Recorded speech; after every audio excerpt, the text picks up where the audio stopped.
Yeah. Number 6 for me was St. Agnes with bloodsuckers. Fuck your shit up instead. So she kind of moved in closer to inspect him, but as she got closer, the beard vanished. My mom looked suspiciously at her wine. Tire recycling is an interesting choice for steady work year round. If automotive isn't quite your thing, you could scrape roadkill off the ground. It takes a lonely night with nowhere to go. Just call Rosanna, it's a hell of a show. Shake it. Whoa, whoa. There's definitely a hanging out on a flying mattress with David Allen vibe. And then they would protest until I said, sit your $5 ass down before I make change. This is the Snaggletooth Rock and Roll Podcast.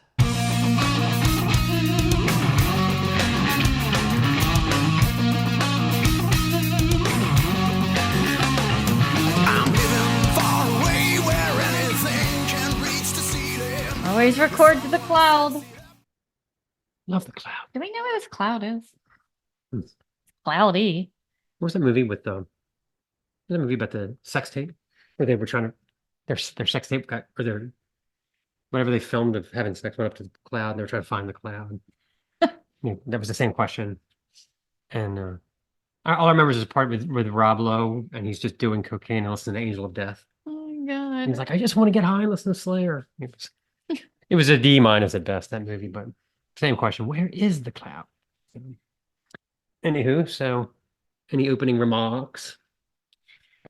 Well, it's definitely been a week. Mm-hmm. Super busy between the added chores of Christmas. We were so reclamped on working out this week, trying to get caught up on interviews and such. We ended up going to the track in the dark the other night. And I can't tell you. We did have one track salmon last night. Did you notice? We call them track salmon because they flop around the wrong way on the track. In the dark. Yeah. And there was one guy that was running pretend touchdowns in the dark on the AstroTurf. On a Friday night, really. I mean, it's sad enough that we're running on a Friday night, but good God. I mean, we've gone, it really is like now that we can't run through the neighborhood because it's too dark, it is literally like we're running with a new crowd and it's a weird crowd. These are people that are walking or running a track in the dark. There was a guy there practicing his breakdancing a couple weeks ago. It's been weird. Yeah, it's been weird. Yeah, between that and the guy, I swear he was running touchdowns. I think he could hear the crowd in his own head. Yeah, he had his own theme music. Yep. It's like saying you can't do this in your own backyard. It has to be on an actual gridiron of a high school. Well, we brought back our major award. It's that time of year. This is the first time we've had it out for rock and roll, I think. So yeah. So it gives us a warm, fuzzy feeling, Well, it's just one too many, So this next bit, this is another dark side of the holiday season, at least for me. I would like to know at different corporate offices who makes the decisions of corporate gift selection.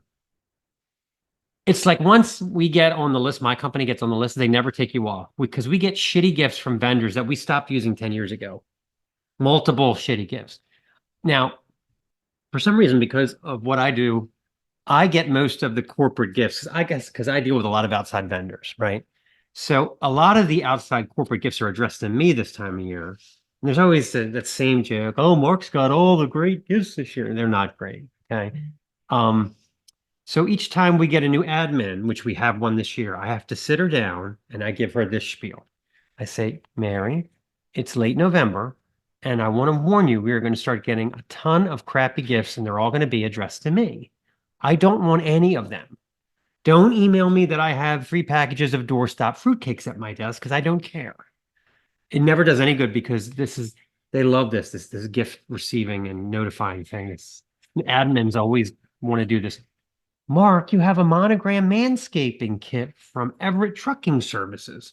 I put it on your desk. Let me know how you like it. Horizon Forwarding sent 3 boxes of tangerine and garlic crackers to ensure a joyous Yuletide. Yum!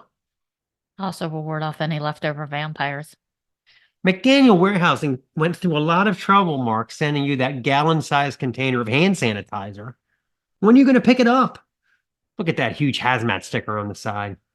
Nothing says Merry Christmas more than topical sanitizing treatments. in bulk. I love those Whitman's sampler boxes or sub Whitman's. What are the qualifications for a chocolate mat maker? Because they're never right.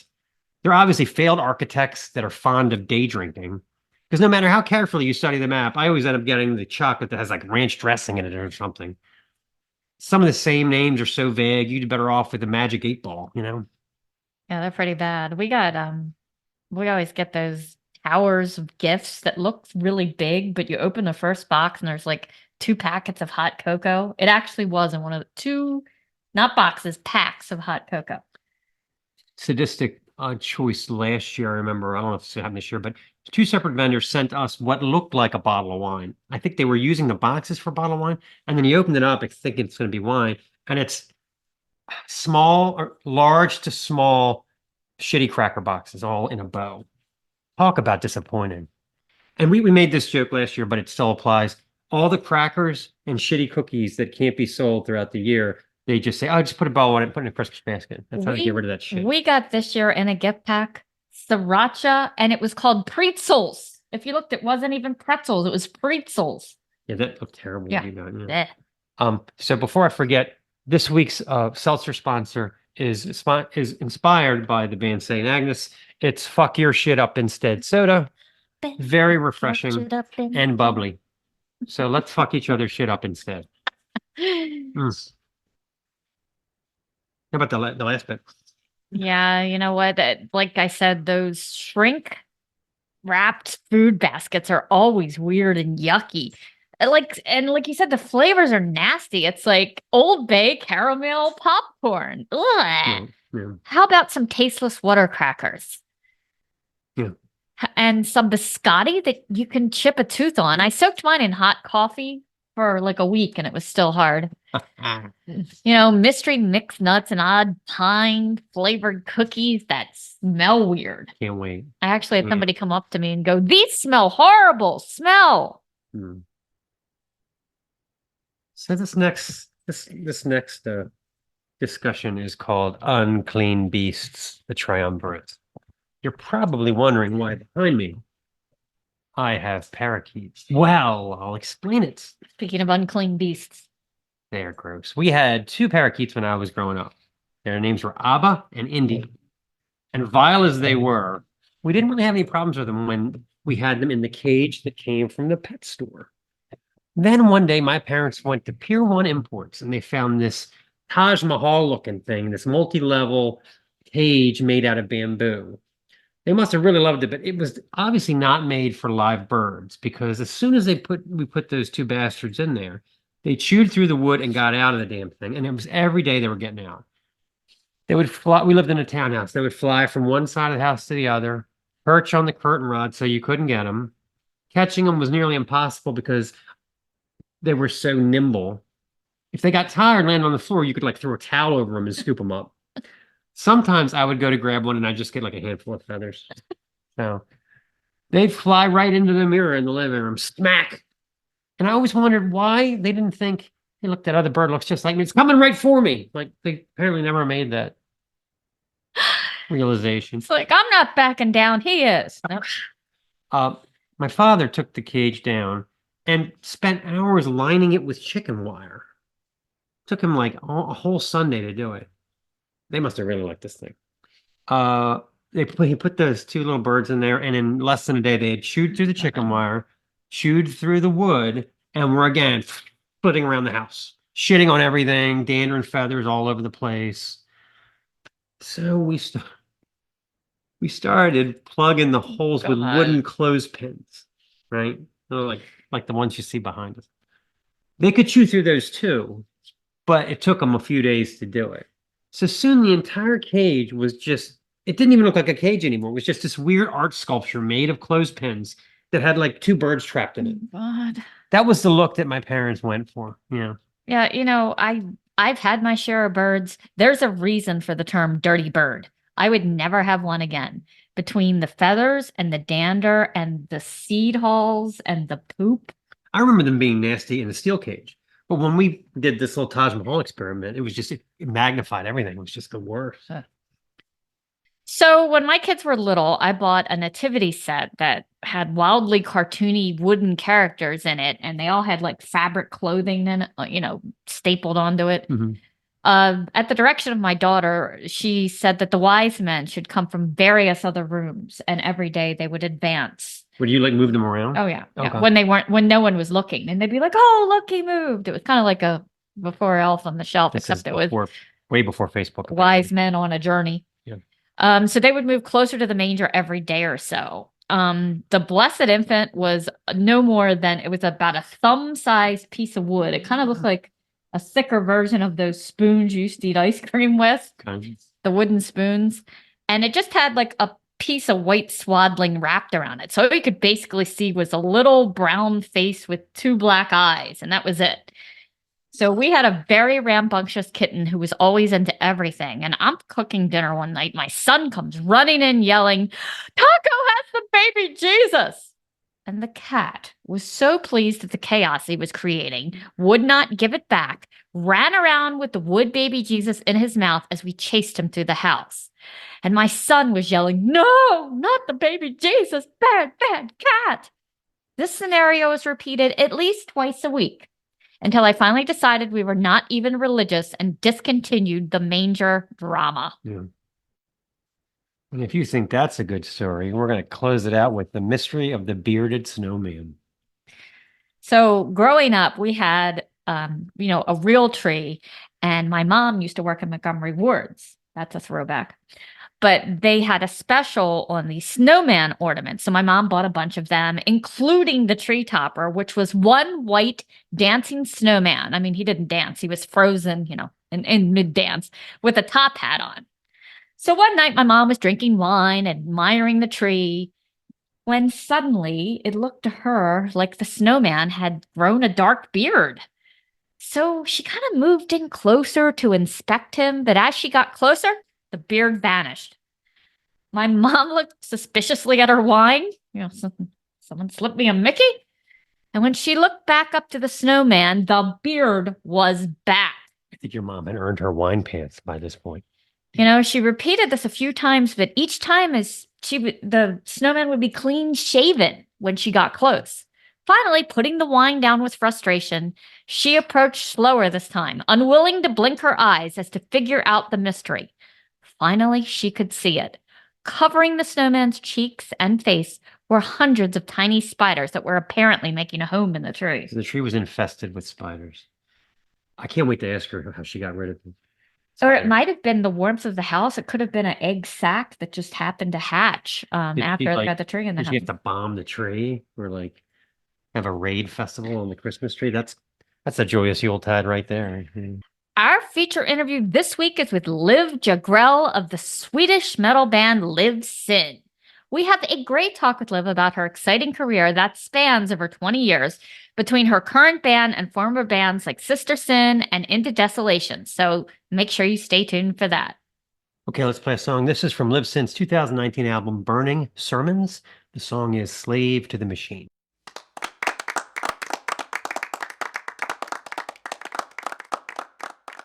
Okay, let's talk about Patreon. The site is patreon.com/Snaggletooth Podcasts. This week, I'm going to be putting up reviews. Do these albums hold up? Blue Oyster Cult, Fire of Unknown Origin, and Primus Antipop. How do they sound now? You'll just have to go over to Patreon and see what my thoughts are. Also, I will be cooking up some jalapeno poppers in the fryer, as well as show you some of the other wonderful recipes I've discovered via this air fryer that will curl your toes. You'll never have frozen jalapeno poppers again, people. Never. Amazing. And, we could always use help. As you heard our drama, we just had to get a new laptop, or maybe you guys didn't if you only watch this show and not Decay. So, yeah, we just had, after 14 months, our laptop went belly up.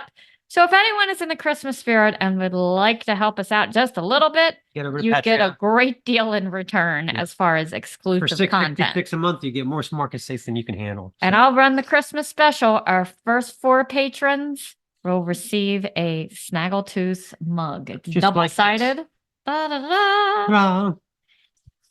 Yep. So let's talk about the worst job I ever had. this is worse than like when you and I dated in high school and I worked at Roy Rogers frying up Always chicken. smelled like chicken when I At least I got some chicken out of that. That was a dream job compared to this. Okay. So like an idiot, like a ninny, as you would say, I got promoted and promoted and promoted in my old job. And then I was running a department, customer service department, and then they put a bunch of sales guys under me to manage. Whir, whir, whir. Up until then, I only managed customer service people, and I had selected them and trained them myself. I would have rather scraped chewing gum off the sidewalk than deal with these blowhards in suits, I swear. All of us, all right, for this company, we all had inherited accounts in addition to our accounts. They sort of belonged to the house for years, and commission rates were low because they had already been sold. Guys were always stopping in my office so they could sell me on why they should get more than 1% gross on Schnutz pretzels or Elkton school supplies because they are so demanding and they won't stop calling and they want all these customized reports. And I had no time for it. I used to tell them, I am the only person you are not allowed to sell to. Turn off your sales when you talk to me. Get out of my office and go get some more customers if you want to make money. Now, once in a while, the cardinal sin. I would catch them in customer service area and they would be like trying to set up a secret plan when Bowl and Label Company calls. Any of you guys get transferred to Veronica? We want Veronica to handle Bowl and Label, okay? And I would just come in like the angry father. What's going on? Get out of here. Wait a minute. Actually, Valerie didn't come in today. Why don't you grab a headset and have a seat? And then the sales guys would be like, oh no, I have a meeting. And I'm like, you're in the office. Have a seat. And then they would protest until I said, sit your $5 ass down before I make change. I was so popular. They hated me. Well, we haven't done a Suessical in a while. So why not? The lengths we go through for you people. Me. Let's just take a moment and forgive the digression. We can publish a list of curious professions. An art critic is a fine enough job if you have exquisite taste. But if your acumen's not quite a match, try picking up medical waste. Accounting is the job for you if you like numbers and details. Or if you're a more adventurous type, there's door-to-door funeral plot sales. Tire recycling's an interesting choice for steady work year-round. If automotive isn't quite your thing, you could scrape roadkill off the ground. So many careers that we can choose, and one thing none can deny, no matter how menial, no matter how strange, they all pay more than Spotify. If you're Billie Eilish, streaming's great. The checks come flying right in. I've heard that Adele gets paid so well she could actually buy Sweden. With $12 a month, you can stream Iron Maiden, shoveling shit on the graveyard shift. But odd as it seems, your hard-earned cash all goes to Taylor Swift. So shark suit testers and bloodworm diggers will most likely never get rich. Weird Al got $12 for 80 million streams. He said, thanks a lot for the sandwich. Nailed it. Okay. And now, as per the graphic on your screen, it is time Drum roll, please. Stace and I will count down our top 10s for 2023, having sifted through literally hundreds of albums to come up with the creme de la creme. And I guaranteed that one fucking week after I do this, something fantastic will come out December 26th that blows it all away and screw up the whole Yeah, we'll have to have an asterisk slot for the end of the year. Always happens. All right, here we go with my top 10. At number 10, this is Dope, Blood Money Part 0. All right. That was a great show, too. Yeah, awesome show. I hope we get to see them again. We screamed our heads off. Number 9 for me was In Flames with Foregone. Yeah, they got Chris, what's his name on guitar? He's fantastic. Number 8 is Vermilion Whiskey with Crimson and Stone. Have you ever heard TJ talk about the inspirational song, The Ballad of Silas Turner? The man really gets into it. Yeah, we're hoping to see them in Frederick this June. That's right. Number 7, Scold with 7 Heads. He's still cranky as hell. But boy, he makes good music. It doesn't matter how often, whatever you say, he's still right. Doesn't matter how angry you get. Shotgun Messiah. He's still right. Shotgun Messiah. KMFDM, Marilyn Manson, Skull, all good stuff. You gotta love him. Yeah. Number 6 for me was St. Agnes with Bloodsuckers. Fuck your shit up instead. Number 5 was The Hip Priest with Rotten House Blues. What a great album, top to bottom. I feel safe in your arms, Dave. Remember that interview? I was spinning this one this morning. Number 4, Within Temptation with Bleed Out. Number 3, Occult Fracture from the Dead. Shout out, Crystal. Number 2, The Hell Freaks with Pitch Black Sunset. I cannot get enough of that one. Shout out, Shaky Sue. And my number 1 comes Shocking. a shock to no one. Kind of hashtag obsessed. I'm going to get you on this show. If it kills us, it just might. All right. Number 1 for me is As Everything Unfolds, Ultraviolet. So we're coming for you, Charlie. I'm coming for you. Okay, that brings us to Mark's top 10 rock and roll records of 2023. Start off with number 10, Scowl, Psychic Dance Routine for Taking Me Back to the 90s. Number 9, Young Lions, Make a Rainbow and Put It in the Sky. John Resnick should be picking up their dry cleaning. Number 8, how can you not like model actress Dog's Body? It's glad to see that they're getting some attention for all the weirdness and strange photo shoots It that just they're keep involved getting with. weirder. Mega Drive. Number 7 is Mega Drive 200 XAD for Stranger Things Pop. Number 6, Danko Jones. Electric Sounds may be his best album ever. Very, very good. Number 5, Covet, Catharsis, because her guitar playing is amazing. Number 4 is a recent discovery, Bad Bad Men, Messed Up, slacker punk that comes from Nebraska. Okay. Number 3, and the only overlap between the two lists, St. Agnes, Bloodsuckers, long live the queens of UK new metal, fucking your shit up instead. Yeah, we're gonna have to get over to the UK apparently for some new metal. Number 2, Sadistic Force, Midnight Assassin, the best of the big four boiled down to a single record, and probably the best metal production I've heard all year. Incredible record.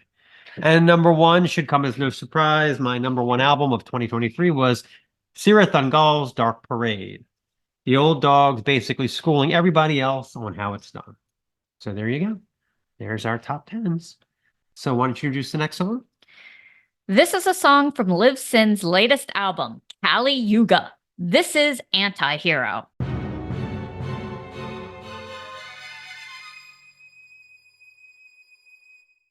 Let's talk about Home Chef. So we got our Home Chef delivery this week. This is the best meal service that I've ever had. Everything gets shipped to your door. You do all the cooking and work, which I like. I don't want something I heat up in a pan. It just doesn't taste good. But they give you all the ingredients you need. All you have to add is a little olive oil and salt and pepper to taste. I made us a great meal this morning. It was a yummy, yummy burger. They show you how to hand cut a potato into French fries. It's not hard. And it's all about the sauces and the seasonings, which really makes the difference. So they actually had you melt Gouda and cream cheese and pour it over this burger. And they'll show you how to caramelize some onions. It was fantastical. But just to go to show you, this is a one I haven't made yet that came this week. This is a Vietnamese style turkey lettuce chops. But they let you customize anything you want. You can say, no, I want ground beef. No, I want steak strips. I actually think I did ground beef for this instead. If you would like, you can add desserts around the holidays. They have stuff like spiral ham and sweet potato casserole you can prepare, which we're going to get a few things probably from my sons. But all this yummy food, and you can pick whether it be 3 meals, 4 meals. You can get it every week. You can get it every other week. Comes to your door. Any order over $60 ships for free. So use our link. It will save you $20 off your first Home Chef order. You will never cook the same way again. Very good. Yep. Okay. It's collectivation time. Yeah. Okay. And this week we've got a real winner for you. And I This is left over from last night, so I'm going to talk a little bit about, this is not the one we're featuring, but Eddie Money's No Control. What a voice. I could go on and on. This one's got Think I'm in Love. It's got Shaking on it. How does it go? Shaking. Girl, I've been talking, baby, talking too much. I love that little girl and I just can't get enough. It takes a lonely night with nowhere to go. Just call Rosanna, it's a hell of a show. Shake it. Whoa, whoa. I always thought it was, he had his issues later, later in his career's up and downs. Lots of great songs, great voice, but when he died, he kind of got the shit end of the stick. Remember, because he died, and I remember making a really big deal about it. And then, like the next day, Rick Ocasek. Rick Ocasek died, like stole all his thunder. Everybody was like so much more into Rick. Fuck the Cars. And I remember really loving this when I was probably 13, 14. And of course, videos, MTV was so big back then. I really, was one of those teenage adolescent screamo. He kind of made me feel like I wanted to go all. Like when in the video, I think it's the video for Shaken where he tries not to dance and then he just can't help it and he like spins around. He's like, oh, but my feet won't keep still. I do remember when I first saw him on the videos, he's not, as you would say, classically handsome. He looks like Rodney Dangerfield. And it's like a Rodney Dangerfield of like yacht rock. He's got a little Igor or something in there. Yeah. But his performance brought through so much energy and humor and everything else. I loved him anyway. Oh, fuck it. Let's play Shaken.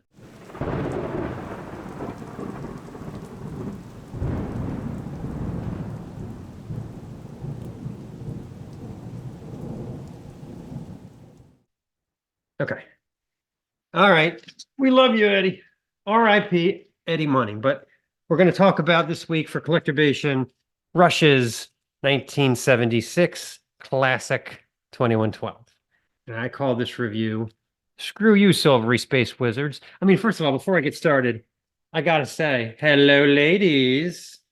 Look at the look on Liv Sin's face. This looks like they're going to be It going. looks like they lost a bet with somebody. Maybe they're dressed up as Jedis. This Good is their God. Halloween outfit. As much as I love this record. Is Anyway. that bathrobe?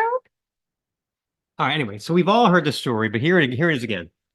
On the verge of being dropped from the label for the abysmally received, yet remarkable, I love Caress of Steel. I mean, I'm a Caress of Steel guy. It has a song on it called I Think I'm Going Bald. So anyway, Rush decides to literally go for broke and deliver an even loftier, sidelong epic tale of tyranny and mystical rebellion, rife with impossible drumming, roaring guitars, and acrobatic tempo changes.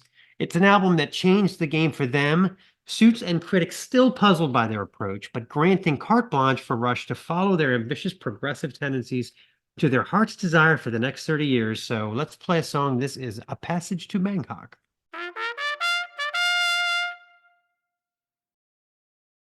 Okay, continuing on with our discussion of 2112. Go ahead, darling. Getting past the free-flowing genius of Kurt's rolls and flits throughout the title track, the peaks and valleys of Liv Sin's screaming wah attack and cathartic melodies, Geddy's caterwauling at full volume, presentation is a stars-aligning moment in rock history. The dialogue between the naive, wide-eyed presenter and the blustery dismissal by the priests. Screw you, silvery space wizards. It's an epic to end all epics. It's great. Side What 2. can this thing be? Ding, ding, ding, ding. Oh, God, so great. Side 2 still doesn't get enough love. The band sharing my personal passion for Rod Serling in Twilight Zone. The mate riff, a clever hot wire of the show's theme, and mentioning a couple of my favorite episodes, like Will the Real Martian Please Stand Up? And Stopover in Quiet Town. Tears glows with goosebump-inducing lush guitars, and Passage to Bangkok details fantastical sights and smells that most of us will never encounter over a show-stopping riff turned on its side. It's okay to geek out on this one. I'm forever hooked. After this, the band could do whatever they wanted, become hairdressers or TV evangelists for all I cared. Rush gets a permanent pass for 2112, and there's a lot of rumblings that Liv Sin and Geddy are going to make an album. Oh, There's on Louder every 3 or 4 stories is that it would be really nice to make music again. So get ready for Rush without Per. Anyway, but now exclusively for our Spotify listeners, you will hear the entire 2112 overture start to back. Do it.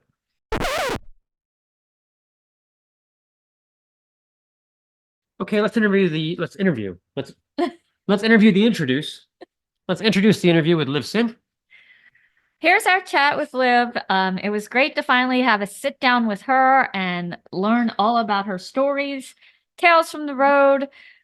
She just got back to Sweden like yesterday. Yeah, so, they still have 4 more shows left to go. And already have a new single out. So looking for great things from Liv Sin. Love this band. Okay. Well, thank you for doing this. We've been fans for years. Oh, Yeah. that's awesome. Well, thank you. Yeah, you've been just a little bit busy lately. Yeah. Sounds like it. Yeah. With your tour. It looks like you have 4 more dates to go. Yes, exactly. It's here in Sweden and one in Norway. So yeah, we have a couple of days off now and then 4 more shows. Gotcha. So what's the tour? I saw someone put a video. I don't think it was you guys, but you were wearing the stripy dress and just ripping the stage up, and you were up on the monitor and down. It looked like a great time. I'd love to see you at some point. But how's the tour been going so far? And were there anything that stood out memorably so far for good or bad reasons? I mean, the whole tour has been great for us actually. And I mean, first we didn't know how the fans of Death Stars would take our music, because obviously they're more industrial, and also the second band, Priest, is more of a synth band. But I felt that we had especially the Death Star fans, Yes. really liked our music, a lot of them at least. So I think it was a good fit with those bands actually, and it felt like we won over a lot of fans. So It sure looked like it on the video. Yeah, but in the beginning of the tour, it was hard. It felt hard in the start of every set, every show we did. Due to Death Stars really have die-hard fans. They Yeah. are in like those hats and are dressed in almost uniforms, and then are standing in the front row directly from the beginning with arms. Oh, wow. Oh, Yeah. Yeah. But when they loosen up, it's like, yeah, I kind of like this music. Yeah. And then you kind of realize, like, okay, we start like this every day. And then we slowly. Intimidating at Slowly first. we win them over. Yeah. At least a lot of them. Yeah, a lot of, yeah. Maybe Whose not. whose idea was it to put you with them? Like, was it the label, or how did you come to No, support them? it was actually us or me, because we are friends. Emil, the guitar player, one of the guitar player, Emil Nötvig, in Death Stars, he produced and recorded our second album. So we know the Death Star guys from, and I know the other guys also from years ago. Right. So we talked to Emil a lot. So, and then he said, the first time they were supposed to go out on tour, I start to fish a little bit for a support slot. So I started to with their booking agent to see if there was an opportunity for that. And then the tour got postponed a couple of times. But finally, in the end, we got the opening act for that. So it was, I think, more that I saw opportunity and I took it. Right. Very good. Very good. yeah, I prefer your guys' style. When I actually, they're on my running list because Spotify just came up with it one day, and I kind of liked running to that midnight party song with all the counting. Yeah. So it's a great song to jog to. But when we first heard them, I'm like, they're German, right? With all that industrial, but I was surprised they were not. Yeah. They definitely had have a touch of Rammstein. And Yeah. Yeah, I always think that. They've got to be German. Yeah. Yeah. Yeah, but you guys have a couple good running songs too. So. Yeah, definitely. Yeah. Oh, thank you. Yeah. Good to hear. So I really like the Kali Yuga Where did you come across like the Hindu references for that? I have a my daughter-in-law is actually from Nepal. Nepal. Ah, So cool. Yeah. in fact, they just got married last June, so I had to do that. They had to put me in the sorry. It's all nothing zippers, it's all folds. Yeah. But that's cool. Yeah. Yeah, they can be really cool. Those stories. Yeah. Yep. I think it was you and me who came up with that, right? Because we have had a kind of long period where we're quite into the more Eastern philosophy and a lot of yoga and stuff like that. And we watched something on YouTube where it talked about Eastern philosophy, and the Kali Yuga came up, and we and also Patrick, who was made the album with us, was a member, but he chose to step down.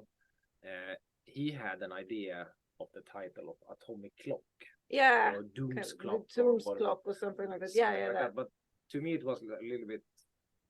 No, I think we're gonna have something else. We've got to work it because it felt a little bit too straight on. Because this was exactly during the pandemic, also to have like, the time is ticking. It's better to have a word that people not. The first thing isn't that they think about it. Mm. I mean, everybody asked, what's Kali Yuga? What does it come from? And I had to Google it. yeah. Exactly. But it's kind of just fitted the time, and also since it was during the pandemic and everything kind of changed and everything was very uncertain, it kind of suited the whole feeling around us at that time, and also if you look at the world. So yeah, we just thought it was and it suited actually the songs and the music as well. Yeah, I really like that with the Age of Darkness, because it sure as hell felt like it, didn't it? Absolutely. You couldn't go anywhere, you couldn't do anything, there was no live music, and it impacted, artists like you guys horribly, I know. Yeah. Some people took to live streaming. Did you ever do any of that? Yeah, we did. Yeah, we did. I mean, if you're kind of looking, I don't know how much we have up on YouTube from that, but we started with a live stream that was semi live stream. It was more like we recorded it and posted it because everything it's our own. So it was kind of to invent the wheel. Kind of, okay, how do we do this? Okay, have we a good internet? No, we need to have better, and we need to have a better camera. Right. It's got to feel weird when you're used to playing in front of a live audience, because now you're playing to like. Absolutely. It's got to be weird. But we actually got kind of used to it because during the pandemic, before the pandemic, we didn't know how to do those things. So we learned, we kind of did that, went through the whole learning process of how to do with cameras and make the stream and how to get the audio and video to work, and then to just get better and better on that. We started to stream for our patrons because we have a Patreon account, which we also started during kind of after a while in the pandemic. And just to have something to do and give them some music, we started to live stream from our rehearsal for them, and then we got better and better. So we kind of got used to actually doing it, even though we didn't have audience and people couldn't write instead and say something. Hey, I like this song, etc. So for us to do it now, I think it works better. Yeah, it does. But it's still it is like making a music video. Yes. Because you're like, cameras on, check, everything's rolling. And then you start to play, but you kind of fake it, or you go into the mode but there's no one there. It's only us in the room with the cameras in front of us. So, but yeah, it's got to be a little tougher, especially seeing that snippet of you guys on this tour. You're definitely feeding off the audience, and there's that energy exchange. It just isn't there when you do it. Right, the song ends and it's just silence. Yeah. I mean that is really weird. It's like. Okay. So absolutely much better live, much better live. Yeah. But also that thing, but also to after the show go and meet the fans or the Yeah. people that you Yeah. have played for to Right. to talk and to share thoughts, whatever. Just Yeah. talk, take Yeah. a beer or whatever you drink. Just Yeah. be together. But when you're there at your for us in our rehearsal space, it's just okay. Then we close the door and go home. Yeah. I'm so glad we got back to live shows. Oh, For a God. while there, I didn't think we were ever going back. I mean, it was really dark there for a while, and Yeah. 2020 was bad. Yeah. Yeah. Yeah. You guys had it even worse than we here. I We mean, didn't have a lockdown like that. We just, but we didn't have any live No. shows and no like go out and hang No. outs. But but we were allowed. to walk Yeah. out and Yeah. I mean we worked. Yeah. Most of us Yeah. still went to work. I was in a restaurant and they shut down, we couldn't work. And then we started doing carry out only, but they couldn't pay us. No. So we split tips 3 ways, just running orders to because they said, look, we need you, but we can't pay you. So can you help? I was like, okay, what else am I going to do? Yeah, Yeah. the worst part of the pandemic in the U.S. was that a lot of small restaurants went out of business because Because of that. Yeah. And then Yeah. so then the parents are home because they're not working, and the children have to log in to school, and they didn't want to do it because everything's remote. So it created this really horrible environment of, You're trapped in your you're house. trapped in your house, and the kids are bored, and the parents are frustrated. It was really bad. So yeah. Yeah. I can imagine that. Yeah. Well, anyway, getting back to Kali Yuga, I really liked the artwork on that. Yeah. It almost reminded me of like on the American dollar bill with the pyramid and like the all-seeing eye. Was that a Hindu concept too? No, not really. No, because that's actually from the ancient Egypt, because it's the at the high of yeah. So we kind of incorporated, I think. We gave ideas to our artwork guy, and then he came up with it. He's very good at, like, we just give him ideas and he comes up with stuff, and we normally like them very I mean, the eye it was when Liv Sin started, and he was a fan of Sister Sin, our artwork guy. So he just throw some ideas to us, like, I think this could be cool. Do you like it? And then we start to work. And then the eye he has made this eye out of your eye. Yeah. So we started with the that eye. is something we kept on having. Like, okay, we can have this eye. Wow. Okay. But for like words that we kind of sent him we like the mandala stuff. So in the behind of the artwork is a mandala. It's a mandala. So it's kind of glued together both the Hindu and the Egyptian. Yeah. So you've been working with the same art guy for a long time, it sounds like. Yeah. He made all of our all of our records actually. Yeah, I think my favorite is the burning sermon one to date, just with you, half and half skeleton. Yeah. Was that creepy That to was see really that? cool. Or Yeah, and he's done that. So yeah. that's a great image. Yeah, really cool. So, Liv, you write most of the lyrics? Yeah, I write all of the lyrics.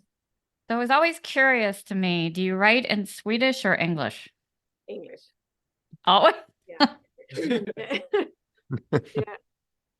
That would be really tough for me. Yeah, but I think it's the same. For me, it would be tough to write it. Probably would be able to write in Swedish, but it feels better and more natural for me to write in English, because I listen to most of the music I listen to is in English, and actually not in Swedish. So maybe that's why. I think you should be frustrated also when you have a good sentence or so in Swedish, and then when you switch over to English, you don't have the right like numbers of spellings to match what you have as a melody. Exactly. So now it's better to write in English directly. Yeah. And then some things probably don't translate exactly you know, in terms of a Yeah, theme. yeah, Yeah, yeah. but sometimes no. No. So yeah, Right. I think it would have been strange to do that. Yeah, your vocal styling on this album is even harder and gruffer than ever, which I personally really love. Yeah. Was that tough, kind of, to sing like that on tour, or do you have anything you do to protect your voice? I have a couple of things. I mean, I always warm up my vocals. I always warm up before show. I have a routine for that. I do the straw thing from time to time when I remember it. When you have like a straw and you bubble in water is something that singers do all over the world, and it's supposed to be good for the vocal cords. So I do it when I remember it, but I always do my warm up. And I have my honey water on stage, and I try to sleep. Because and also the most harming thing is not the singing, it's the talking in loud places after the singing. That's so funny. Which We just had someone else said the same thing. We just interviewed a band yesterday, said the same thing. Yeah.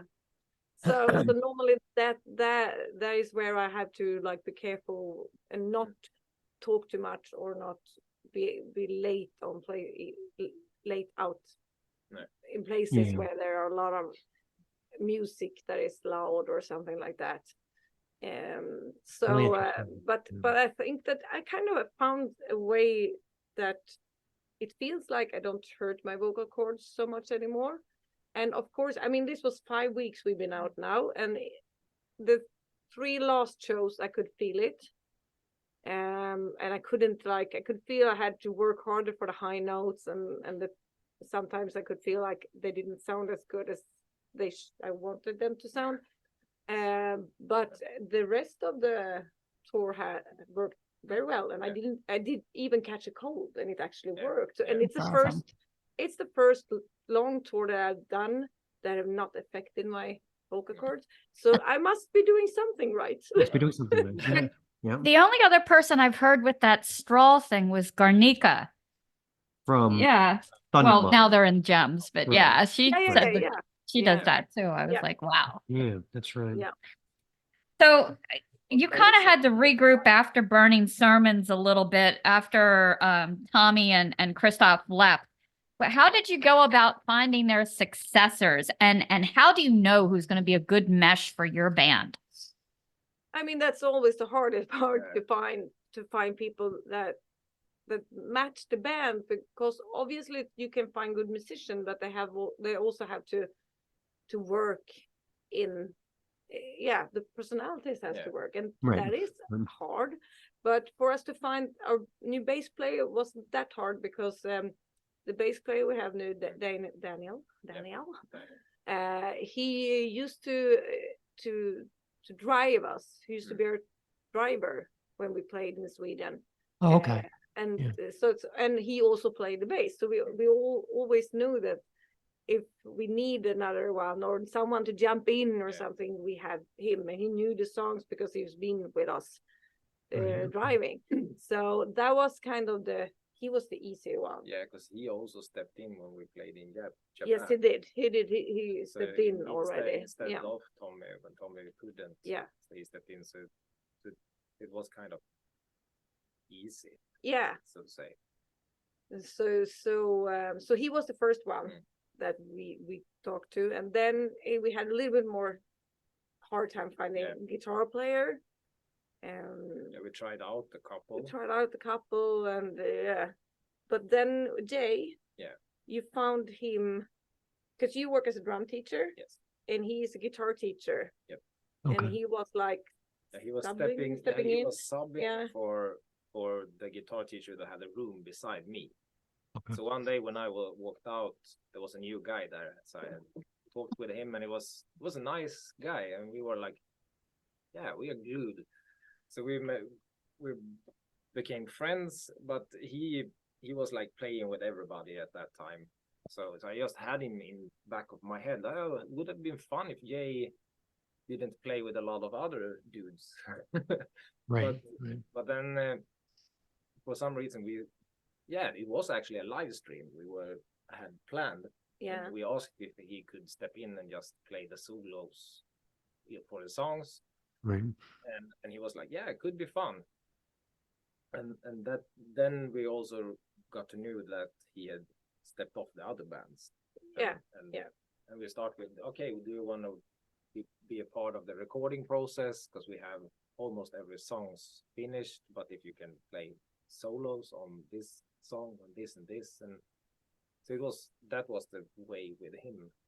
Yeah, and the funny thing was that he actually was thinking, he stepped off the other bands because he was thinking of retiring from bands, because he was tired of it, and it's like it's no meaning, and so he was he was kind of trying to retire from bands, and then but now he says he's happy about it, that we got him back into actually playing live again. It's great. It sounds like you kind of have to always be networking a little bit, just in case you, Yeah, absolutely, and that's a big part in this business. Mm-hmm. The networking is like, you have to do it a lot, and you never know who you're gonna meet. And also Sweden is a pretty small country, so the music industry is also kind of small, so you start to know more and more people. Yeah. It's a small country that puts out an absurd amount of rock and roll. Absurd. I mean, it is just unbelievable. The density of rock and roll that comes out of Sweden is just mind-blowing. I've always thought that. It was interesting. We were interviewing the guy from Haunt, Trevor Church, and he was actually saying, "Oh, well, if you're a Swedish rock, you have to practice all the time and you always have to be perfect." I thought it was weird that he said that. I was like, really? Yeah. Yeah, I remember that. Yeah. He was almost I've never heard that before. Yeah, I had not either. I was like, where is he getting this from? I don't know. I don't know. Well, I had a lot of favorite tracks on this album. Karma was one of my favorites. It's so heavy with like a little bit of thrash peppered in. But and I love the snarl in your voice, and I love the message. Do you believe karma actually works, sorting things out? Hard to say, actually. I want to say yes, but I'm not sure. I mean, sometimes I think that the karma thing is like, what do you call it, självuppfyllande? Is this self-inflicted? I don't know. But you kind of it rationalize. It happens because you make it like yourself, but you don't realize it's yours. Right. So so I don't know.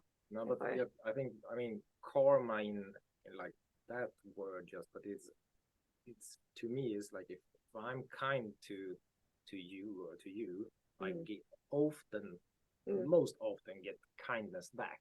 Right. And I as a person is really like, if somebody hurts me or lied to me, then I'm not the polite guy back. Right. I mean, not like I go stab him, not like that. It's more I'm not. Okay, I know what kind of person you are, then I can back off. Right. So in that kind of way, I think it's also one way of karma. Mm-hmm. Yeah, absolutely. Not like if I put money in a corner. No. Not that. No. And definitely, I think I Am the Storm was so good. I love the heavy lifts and laced in with softer moments. That's one of my favorite things. How was it shooting the video for that? That was crazy. It looked like lugging those flags around gave you your arm workout for the week. Yeah, definitely. And I do it on tour now as well, when I have space for it, because otherwise I will like knock everybody out with the flag. So I had to have space, otherwise We have also shortened the flag. We have shortened the flags for the stage, because no, but it was a funny video to shoot, because it normally, I mean, we have never done a video where we have dancers. With us, with Sister Sin, I did one video with dancer, but they were but otherwise we have not done that, and it just like felt like an unusual thing to put in a metal video. So, and we wanted that. And something to like, And it also kind of gave even more of this, as you said, like the hard and heavy parts, and then comes the softer. Right. To have like bring in a dancer in it is also like it isn't that masculine at all to begin with, but then he dances very like powerful too, so it gives a extra twist to it. Yeah, I like that video. I think it's a cool one. Yeah, I love your style in that too. It's like you borrowed from all these different things. You got like the Aussie fringe, but you got like the Madonna gloves and the Yeah. Kip Gold makeup. I'm like, did you come up with that look yourself? I know you have so many neat posters and things. In fact, I think I have to get one for the wall, of your makeup. Did you learn how to do that yourself? Yeah, it's like experiment, Yeah. and sometimes it's good, and sometimes it's not that good. But but some of my photo shoots, we have a photographer Katrine who helps me with. She's really good at makeup. So some of the photo shoots, it's her makeup and not mine. But in the video there and then my live, it's me, and I just like experimenting with different kind of makeups. Yeah. I loved in that video too the way the guitarist just kind of appears for a solo and then he's back. Yeah. I love it. Also, you did a video for Anti-Hero. And obviously it's about mass shootings. Was there anything specifically that motivated you to write that one? Yeah, I think it was once again when we saw the news, and I can't say which one this was, but there was a mass shooting in the States. Might have been the one in a shopping mall. I mean, this is a couple of years ago. This is Right. the pandemic, or just right before during the pandemic. During the pandemic.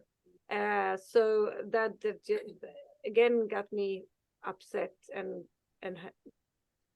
to kind me to feel like I'm losing faith in humanity. Yeah.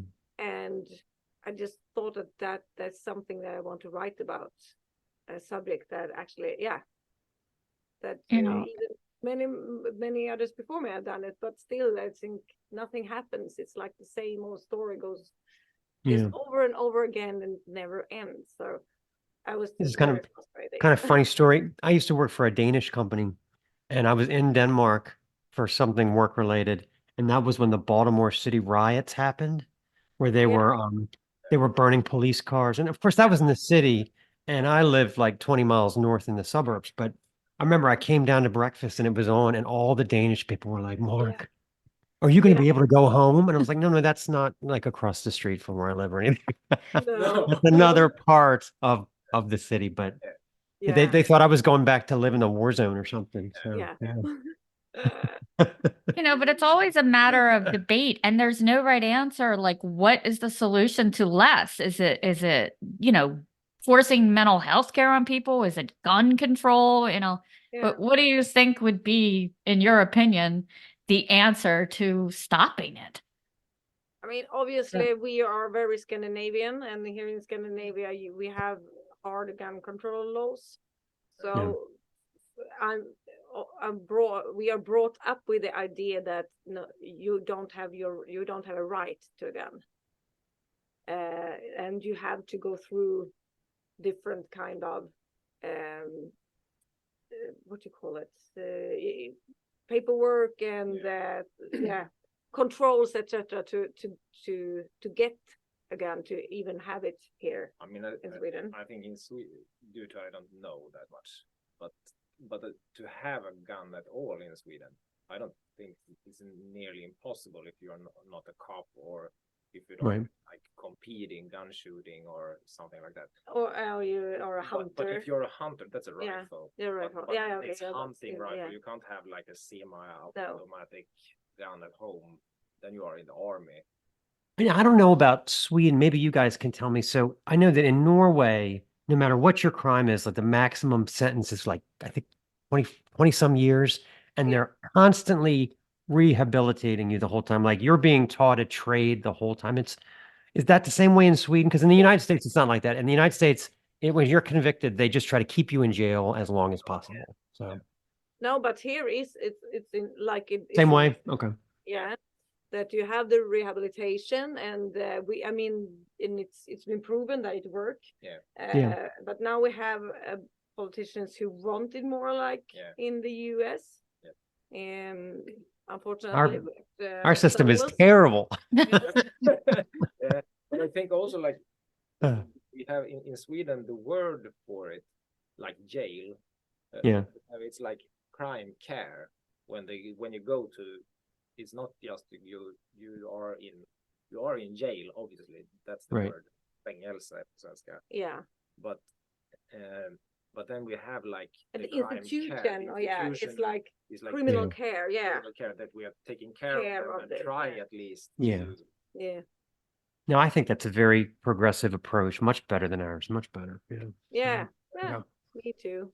But we'll Yeah. see. We'll see. What happens. So you've been in a number of projects over the year, like you were saying, Sister Sin. But it always seems like you have consistent heavy rock full of hooks. You know, what are the qualities, in your opinion, that make you such a strong heartbeat of the band leader? I think that maybe it's that early on, kind of understood that I had a voice that suited that, and I was never very good at singing beautiful. That didn't fit my voice. I couldn't do it at all.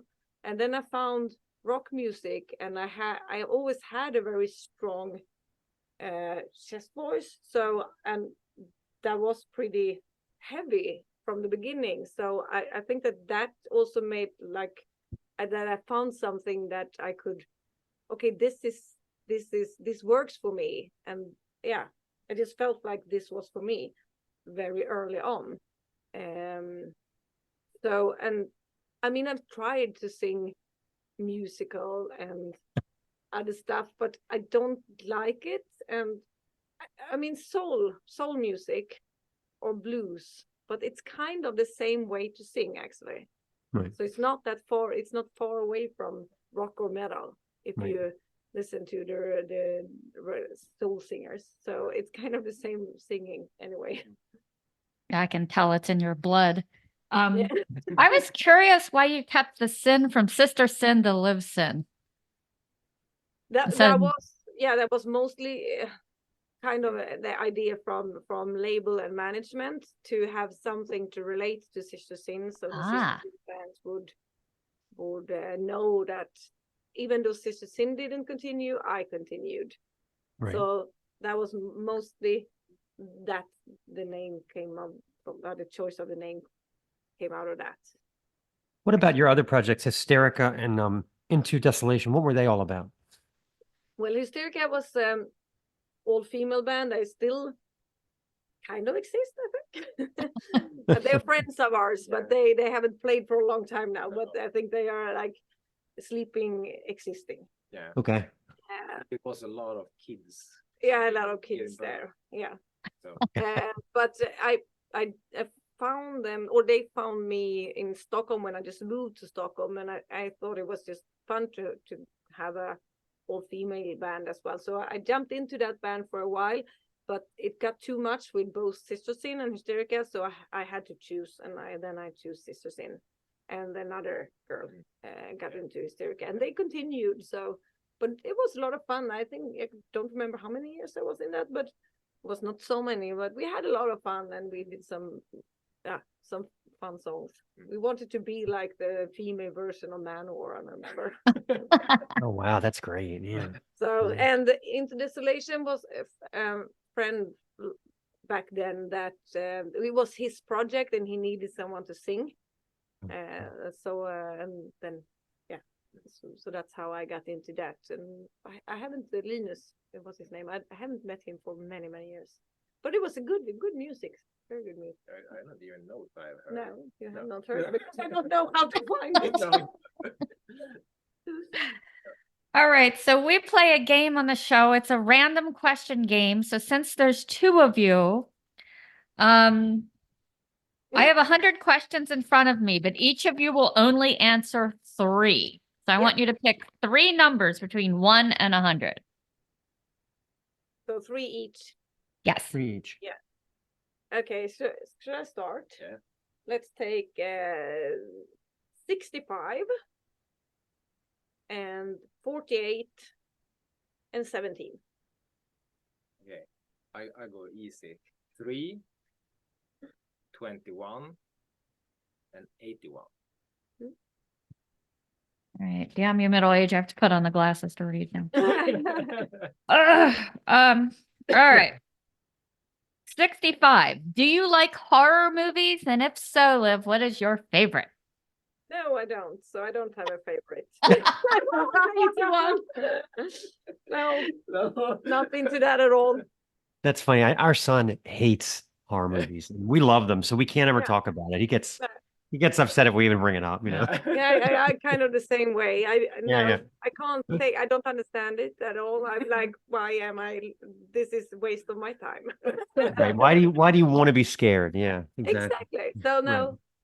Oh, Yeah. we're always watching something god awful, whether it be Walking Dead or The Yeah. Last of Us. Yeah, always. Yeah. All right. 48. What is your favorite holiday and your favorite traditions? I'm not very tradition bound. So, but for holiday, I mean, I love summer and I hate winter. So, summer holidays when you're off work and sometimes it's festivals, so we play and stuff. But summer is my absolute favorite because I just love being in the sun and at the beach and hearing the waves. And yeah, I love water, I love beaches, sun. Ugh, that is so nice, it's so relaxing. So that is my favorite holiday, if you can call it a holiday, but I call it a holiday.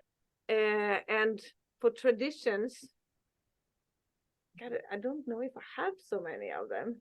It would be in Sweden, we have midsummer. Yeah, but I don't care about that. No, but I mean, Yeah, if you it's a like the tradition. summer and it is some kind of Yeah, tradition. but I'm thinking like what traditions are something. I mean, tradition, Halloween is one, Christmas is one, but it's not like I don't. No. It's not so many. I don't mind because I've most of my life I've been playing. Yeah. So it's like it can be Easter I play, it can be Midsummer I play. I've not played at Christmas, but Christmas it's it can be nice, but I don't care so much about it because I don't like the winter. No. Right. So I don't for like me, winter either. No, No, not either. so I'm not so much for traditions, I think. No, I don't think. No. No. So Yeah, I'm a summer girl too. yeah. Number 17. Are you good at trivia contests? Some maybe, but I wouldn't say that I'm very good. I would say that I'm like in the middle probably. Okay. But if it's something that I'm really interested in, obviously I can be good at it. But I'm not the person that knows everything about everything. Unfortunately. No. But we look in Sweden we have it's a TV show. It's called a direct translation is On the Track. It's like they are sitting in a train and they get clues about where they are going. And that's something we now got older really likes to watch. And I think that's true. Yeah. I like this one. Yeah. And we try to. Yeah. But I don't know if we're good. I don't think we are so good. But it's fun. But it's fun. Yes. Yeah, and if you don't like horror, avoid the film Midsummer. It's nothing but Yeah. Yeah, I'll take that. I'm not going to watch that. Yeah. All right, sir, you're up. Number 3. If you were bionic, what parts would be replaced? Oh. Ooh, Jesus. that's a hard one. That's a hard one as I'm the drummer also. So I mean if I was maybe my feet I don't need to practice that much.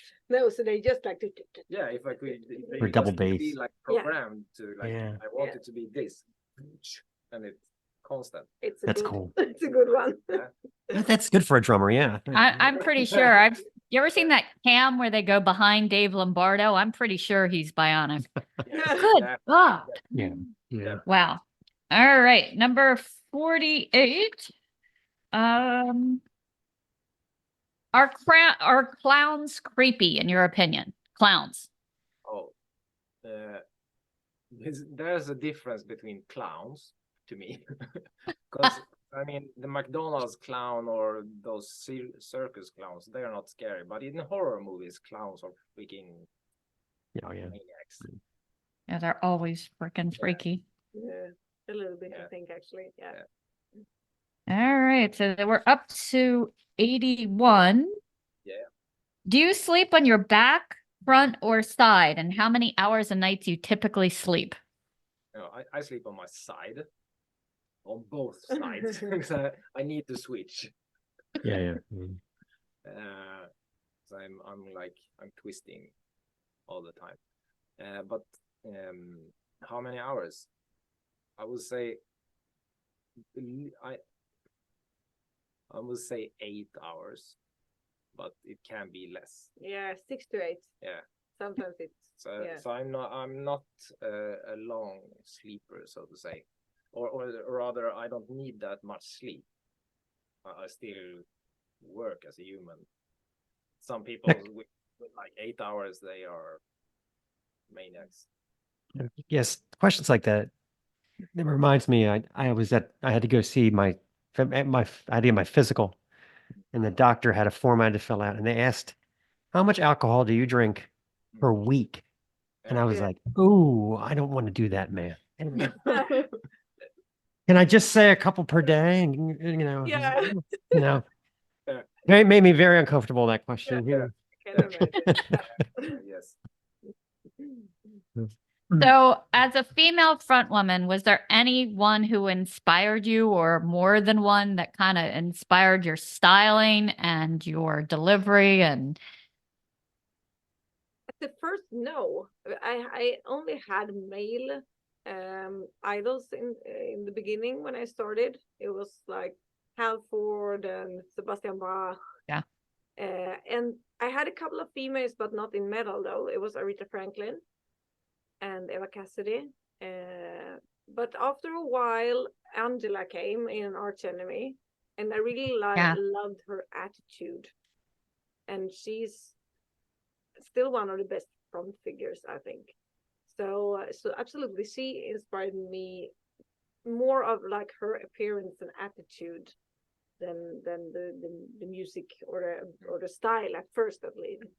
But when I first started, it was mostly male idols that I have, or like that I looked up to. And I mean, I did look up to. I will mention Doro, of course, because she is the metal queen, and I really like her a lot, and I love her because she's like the sweetest person ever. But I didn't listen so much to her music because I was into heavier music than Doro. But I love that she was one of the. I mean, she was the one of the first one that started to like girls in metal. So she paved the way for me as well, but not so much because of the music, because I listen to more like heavier stuff than Doro. So, but yeah, I have to mention her, of course. what's the heaviest stuff you're into? Or do you do any black metal or death metal listening, or just more hard rock? No, but I mean, Heaven Shall Burn is from Germany. It's I don't know what you call that kind of music, but it's heaviest. And also like Dimmu Borgir a lot. So that, I mean, that's Norwegian black metal. So, so I definitely like those heavier stuff as well. But I'm maybe not into the really old school black metal, because I like a more produced sound than they have. And I think that Dimmu Borgir, they have a more produced sound. Obviously, they have a very good sound. So I think that's one of the reasons that I really like Dimmu Borgir so much, because the sound is really great and the music is great as well. So I was wanted to ask a question about living in Sweden. Like we said, there's just so much great music. If you live in Stockholm, is it just like I saw Nick Anderson at the post office? Leif Edling was at McDonald's with me, and then look, it's Mickey Dee at the bus stop. Is it like that? I imagine it must be. I mean, not that much, but Stockholm is big. But I mean, if you go out to the places, if you go to there are a couple of places here in Stockholm, like rock bars like Povanker or Bröderna Olsson. Yep. Yes, you will meet some rockers Gotcha. from bands. Yes, absolutely. But it's not that you run across them. I don't know all the time. if you guys know Marcus Gidell, plays guitar in Avatorium. He has also made some stuff with Leif.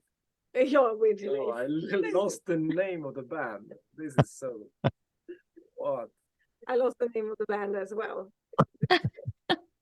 I don't think so. I don't think I know that one. What's the band name? Sorry, 5 weeks on tour. I'm just tired. Yeah. Well, Yeah. anyway, he's living in the same area as us. So, So him we see. we run into Yeah, we him run. and his wife is an avatar. Yeah. Exactly. Mm. Then we see kind of a lot. Yeah. Mm. But otherwise, not so much. Gotcha. Okay. Yeah, our main Swedish connection is one Jens Kemgren. He's been a friend of the show for a long time. Yeah. Yeah. They're out of their firebombs, so he's also been our theme song, so we get to say his name every week. Yeah. Yeah, cool. Yeah. So I love the new single out, Synthetic Generation. Very heavy, very good. Who do you think is the most synthetic of all the generations? Yeah, that's a good. I would say maybe the newer generation, because I mean today everything is so fabricated. Yeah. So the ones that grew up now might be the synthetic generation. Yeah, I guess. Yeah. I mean, it was in a short sequence in the movie we saw yesterday. It was a crime movie, and they were like asking because there were a murder, and they was on a gas station, and it was the family was sitting in the car, but the guy just got shot outside of the car, and they asked like, "But isn't there any witness?" And they were like, "No," because they were looking at their iPads. Yeah, the kids were looking at their Oh. iPads. So they Wow. Yeah. Yeah. And I think And it was really like a yeah. I know what you mean. Yeah. I try to give, there's a lot of good about the Gen Zs. A lot of good, but have you seen them crowd surfing with the phones? Have you seen that? Yeah. I can't, when I was crowd surfing when I was younger, I can't imagine that. I just, I was afraid of being dropped all the time. And I'd Yeah. come home with like big bruises and stuff, but apparently they're very Yeah. safe, Yeah. Yeah. It's all about the Instagram feed, I guess. Yeah. Exactly. I think the smartest thing I saw was this guy who was in this mosh pit, but he had one of those blow up like floaties around his waist. An inner tube. Yeah, an inner tube. That is With a big flamingo head. So it's like anybody would just bounce off him. I'm like, I gotta start doing this. When we I get never it out. occurred to me. Yeah. Yeah. That was a good idea. Good idea. Yeah.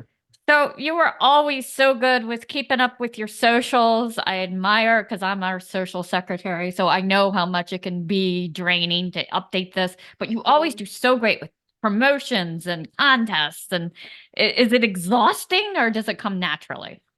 Does not come naturally. No.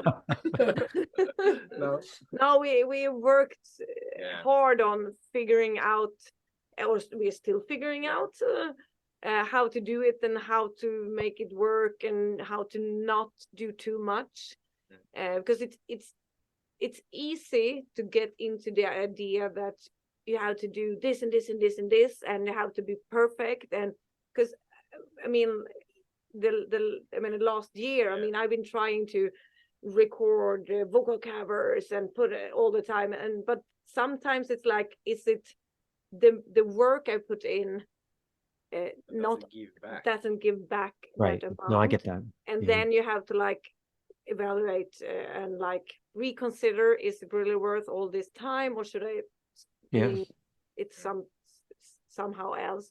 And it's always changing also, which makes it even harder. So we try our best, but sometimes it's really like draining.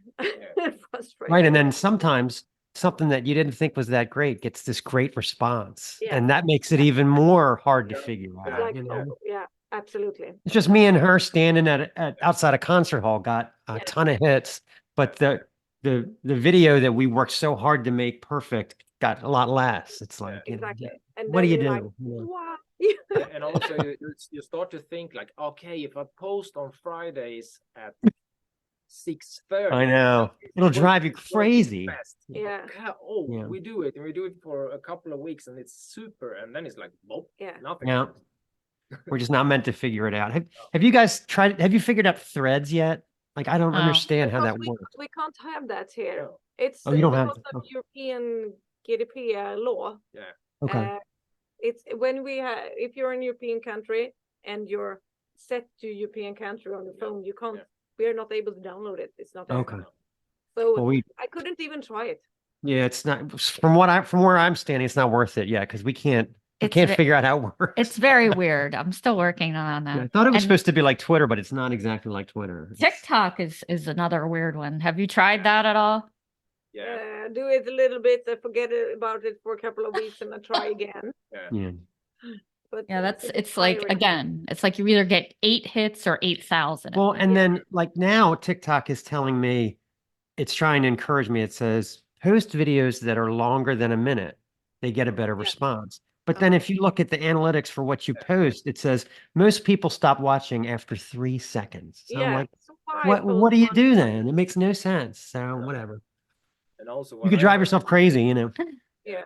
Yeah. What I heard about TikTok also is like, if I'm scrolling a lot myself, then I get more back. So it is Right. also Right. They want you on there all the and time. me. Yeah. I need to be on TikTok to get more back from it. So if I So it's I'm- created for people who it's TikTok created for an for hour, like kids who don't work, who can just do that all day, you Yeah. know. It's you know, you'll never beat that, you know. It's so, exactly, it's time trap, definitely. yeah. Yeah. Well, I'm sure you'll do great on the last 4 shows. I'll be keeping an eye on you guys. Any chance of getting you over here? we hope We really want to, Yeah. and we have fans in the We have a lot US. of We have a lot of yes. fans, so we want to come over, but it's so expensive today Yeah. with the Mhm. flights and the visas and etc. So even though we want to, and we even if we got an opportunity, it's not. I'm not sure that we will be able to do it, but I hope that we can get over. Yeah. Yeah. At least in like, if you look in a couple of years. Yeah. Future couple of years. Yeah, I mean, Yeah. we work on it.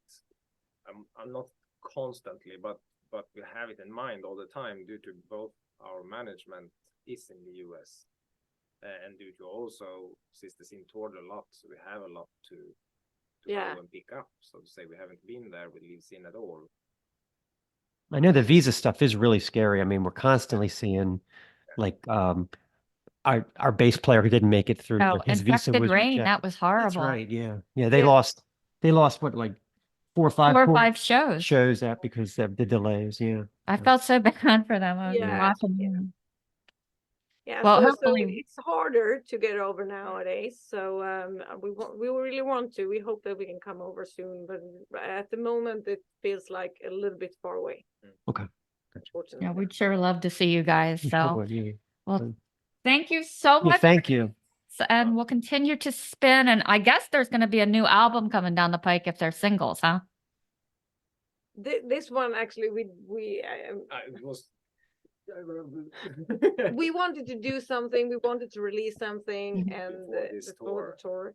Yeah. But we are gonna start working on new. Yeah. We have started already with new materials, but we released Kali Yuga January this year, so Yeah. we have to wait a little bit, but we are in the process of working on new music. Yeah, Awesome. for sure. This summer that was, we wrote about 10 to 15 songs, ideas. And we just have I mean, it's like skeletons, but Right. Right. we have- It seems like now when you make an album, you almost have to have 3 or 4 extra songs that you can feed the algorithm with, you know, like Yeah. just Yes. because of the Yeah. way things are, you know. Yeah. You had to Yeah. constantly be out there Yeah. with something and new music all the time, kind of. Yeah. That's the Yeah, thing, I think, but There are even artists who don't put out albums. They just put out singles, constantly. I've seen that a lot. Yeah. Yeah. Seems to be more of a trend. Yeah. Yeah. Yeah, it is.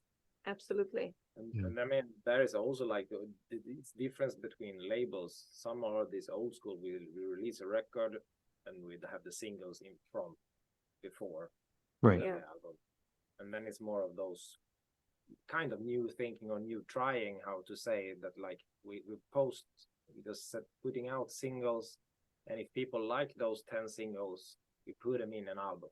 Right. Right. Yeah, Yeah. so it's two different ways to Yeah. think about it, or Yeah. to but I think that we absolutely we're going to be an album. Yeah. We're going to work on that and start to work very soon again. Now we had Yeah. a pause because of that tour. I like your approach, a little of both Yeah. Yeah. works. Yeah. I think it's the Exactly. best way to do it. Yeah. Well, thank you again. This was great. Well, And, yeah.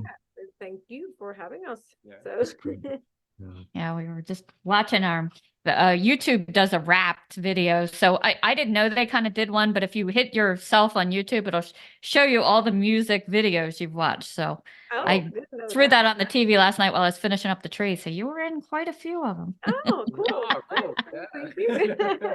That's nice to hear. Okay, we have to try that and do the Yeah. wrapped. Yeah. Yeah. Falling on deaf ears.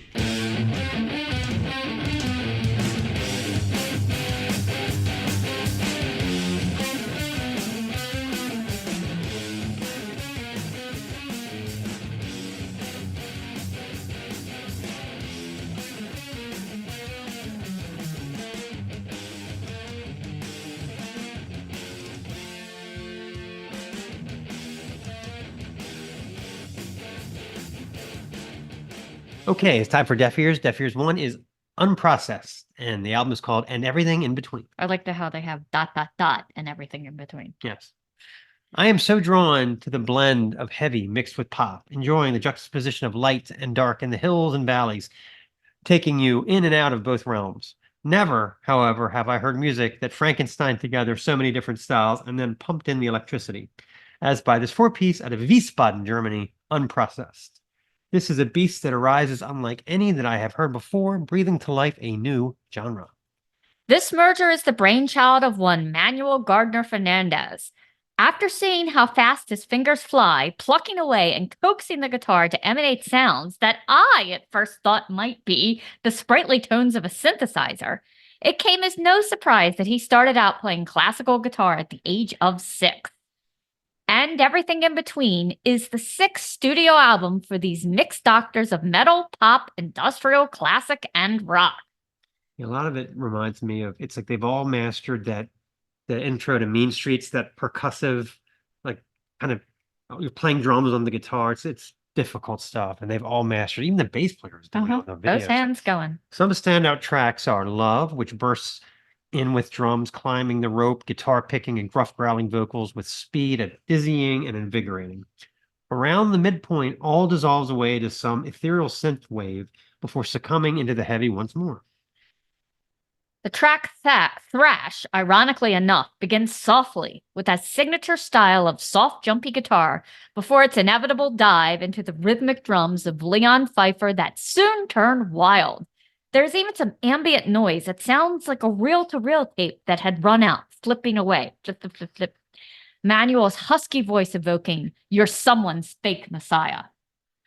Glass, the song we're going to pay for in a minute, starts off slower, mid-paced, with Manuel and his two-handed guitar work starting off solo before the drums tap their way in. Clean pop-like vocals of Manuel dance over the music. The reverb bass of David Levy and the layered-in riffs of the guitar work of Christoph Schultz are added. Around the halfway point, the gruff vocals return. The whole thing muddies back out gloriously. Unprocessed delivers the goods and more. In the aptly named and everything in between, throwing everything in but the kitchen sink. In this mix that will lure both pop, industrial, and new metal fans into the fold. And guitar fans, guitar Oh. geeks, good lord. Yeah, there was a I bet you the guy from Gorod would love this stuff. lovely piece for them in some guitar magazine Yeah, that I was reading, but Music you'll never be able to play. I mean, there are times they sound like extreme metal. There are times they sound like a boy band, and it's all the same You know? song. I know, crazy. Anyway, so let's play a song. This is called Glass.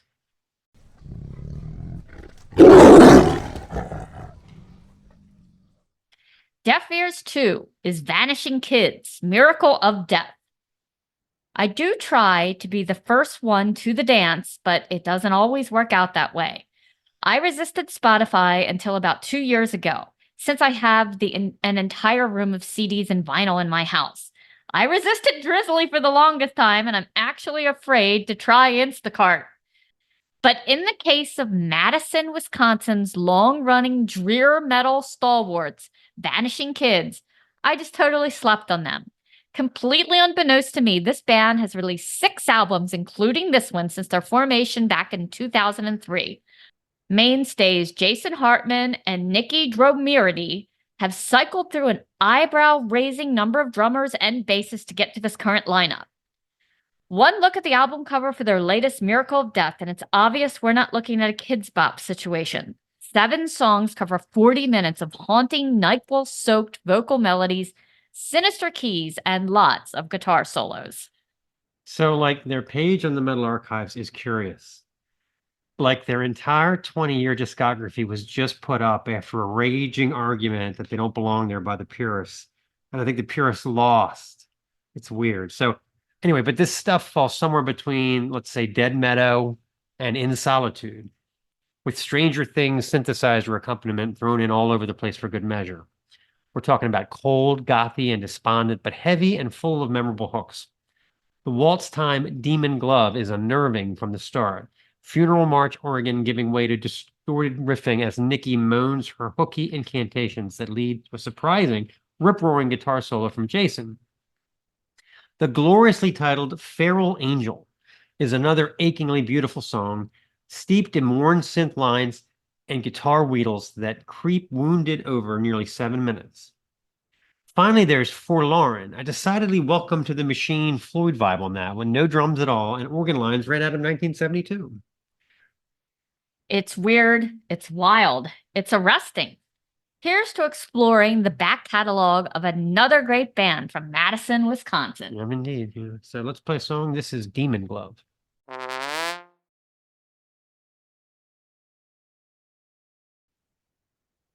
Weird as shit. Okay, Deaf Ears 3 is Green Lung's new album, The Heathen Land. You've got to love a band in 2023 that has a full-time organ player. A lot to haul around. Yes, our favorite occultist doom rockers, Green Lung. Yes, our favorite occultist doom rockers, Green Lung, are back with a vengeance for their 3rd full length in the band's scant 6-year history. This Heathen Land is everything we've come to expect from these 5 absurdly British garden gnomes. Great riffs, bouncing organ lines, and Tom Templar's one-of-a-kind vocal croons. There's definitely a hanging out on a flying mattress with David Allen vibe. How many recordings can you say that about? But Green Lung doesn't sound like a retro or retro revival band. The production is vibrant and the playing is top-notch. Maxine, Witch Queen, is so damn groovy in that fuzzed out 1967 garage rock sort of way, with the boogie-woogie organ lines pumping. There's an airy prog vibe to Song of the Stones, tribal drumming, and a great howling guitar solo. The doomy, lurching One for Sorrow offers some great Weeping Willow guitar harmonies, as does the nearly 7-minute opus, Oceans of Time. Green Lung may just be the lords of all mushroom rock. Highly recommend for fans of stuff like Graveyards and movies like The Wicker Man and really obnoxious cravats. Which are in The Wicker Man, actually. So let's play Maxine, Witch Queen.